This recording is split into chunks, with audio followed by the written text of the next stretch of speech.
এটা হচ্ছে গ্রামের পরিবেশের খুব সুন্দর একটি পরিবেশ।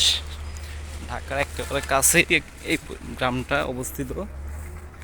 আর এই যে দেখেন খামার, খামারের জন্য সেট করা হয়েছে।